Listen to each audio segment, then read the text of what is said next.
Hello everyone. Competitive exam में आपका एक बार फिर स्वागत है।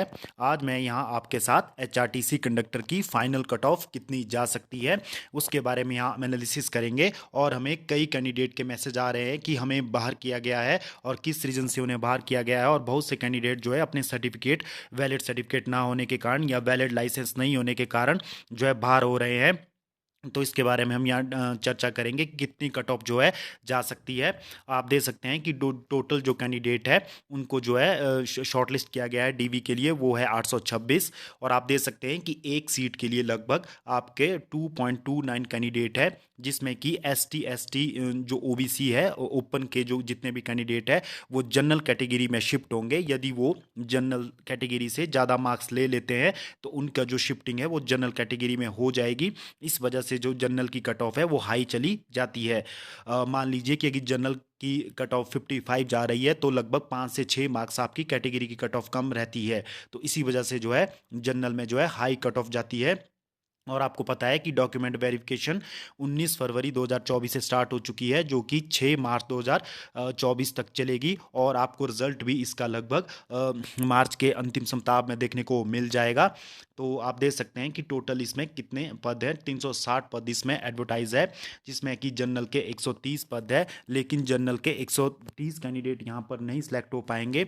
वो इस वजह से कि वो आपको पता होगा कि जितने भी एससी एसटी और ओबीसी के जो टॉपर्स होंगे वो जनरल में शिफ्ट हो जाएंगे। और इसी वजह से जो है जनरल की कट ऑफ हाई चली जाएगी और जो कि जितने भी कैटेगरीज है उनकी जो कट ऑफ है वो आपके पास कम जाएगी। और जिसमें कि जिसके बॉर्डर पे भी मार्क्स है उसके भी सिलेक्ट होने के चांस रहेंगे। तो आप देख सकते हैं कि एक पोस्ट के लिए लगभग 2 से ज़्यादा कैंडिडेट को बुलाया गया है और कंपटीशन इसमें थोड़ा कम हो जाता है। जब एक पोस्ट के लिए 2 कैंडिडेट को बुलाया गया है तो आपको पता है कि एक कैंडिडेट को तो सिलेक्ट होना ही है। तो आप देख सकते हैं वैकेंसीज जनरल में 130 है, ईडब्ल्यूएस में 38 है, एससी में 73 है और एसटी में 15 है और ओबीसी में 63 और general ward of freedom fighter में 4 और एससी बीपीएल में 15 और एसटी बीपीएल में 5 और ओबीसी बीपीएल में 13 पोस्ट एडवर्टाइज है। तो कट ऑफ कम जाने का इसमें क्या कारण हो सकता है कि क्यों कट ऑफ कम जा सकती है। बहुत से कैंडिडेट के हमें मैसेज आ रहे हैं कि सर हमें बाहर कर दिया गया है, किस रीज़न से कैंडिडेट बाहर हो रहे हैं। आपको ये जानना बहुत ज़रूरी है कि बहुत से कैंडिडेट जो है डॉक्यूमेंट वेरिफिकेशन में बाहर हो रहे हैं। उसका सबसे बड़ा कारण है कि जो कंडक्टर का लाइसेंस कमीशन है वहाँ पर मांगा है, वो आपके फॉर्म भरने के विद इन, जब फॉर्म भरने की डेट थी उससे पहले आपका वो बना होना चाहिए और वो वैलिड होना चाहिए। तो जिस भी कैंडिडेट ने बाद में लाइसेंस बनाया है उनको सीधे बाहर किया जा रहा है। तो ये किस जब भी आप फॉर्म भरते हो तो उससे पहले के आपके सारे सर्टिफिकेट बने होने चाहिए। और यही कैटेगरी के सर्टिफिकेट में भी हो रहा है।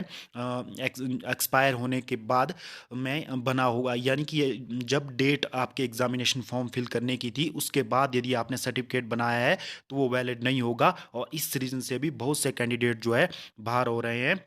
और बीपीएल जो करंट बीपीएल का जो सर्टिफिकेट है और अन्य भी सर्टिफिकेट ना होने के कारण भी कैंडिडेट बाहर हो रहे हैं। लेकिन यदि आप उस दिन ही कैंडिडेट जो है, हमें सुनने में आया है कि यदि कोई कैंडिडेट सुबह 10 बजे डीवी दे रहा है तो उस दिन वो बीपीएल का सर्टिफिकेट प्रोड्यूस नहीं कर पा रहा है तो कमीशन के द्वारा लोग उन्हें कमीशन के लोग उन्हें कुछ टाइम दे रहे हैं कि आप 5 बजे तक ये सर्टिफिकेट हमें डिपॉजिट करवा दीजिए। 5 बजे के बाद उन्हें कोई मौका नहीं दिया जाएगा तो उन्हें बाहर किया जाएगा। तो ये भी हमें सूचनाएं मिल रही हैं। तो इसीलिए आप सभी जो कैंडिडेट है अपने पास 5 सर्टिफिकेट जरूर रखें, जिसमें कि आपके पास मैट्रिक +2 और valid conductor licence, Himachali bonafide certificate और कैटेगरी सर्टिफिकेट जिसमें आपके एसटी एसटी ओबीसी सर्टिफिकेट रहने वाले हैं।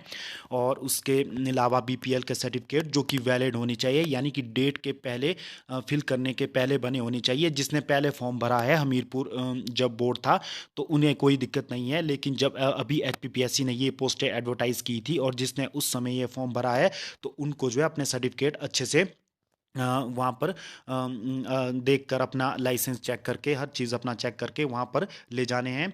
तो डीवी के लिए कितनी कट ऑफ गई है आपको ये भी पता होना चाहिए कि डीवी के लिए जो है लगभग ये एक अनुमान है। जनरल की जो है लगभग 55 से 58 तक कट ऑफ इसमें गई होगी और ईडब्ल्यूएस की 52 से 55 के आसपास और ओबीसी की लगभग 48 से 52 के आसपास कट ऑफ डीवी के लिए गई है।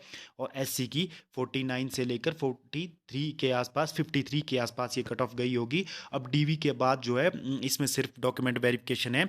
कितनी कट ऑफ जा सकती है तो जनरल में यदि किसी जो कैंडिडेट के मार्क्स जो है यदि 58 से 61 के बीच में बन रहे हैं, उनका जो सिलेक्शन है वो 100% हो जाएगा। और ईडब्ल्यूएस में यदि किसी कैंडिडेट के 58 से 58 के बीच में मार्क्स है तो उनका जो सिलेक्शन है वो 100% हो जाएगा। और ओबीसी यूआर में यदि आपके 53 से 56 के बीच में मार्क्स है तो आपका जो सिलेक्शन है वो 100% हो जाएगा।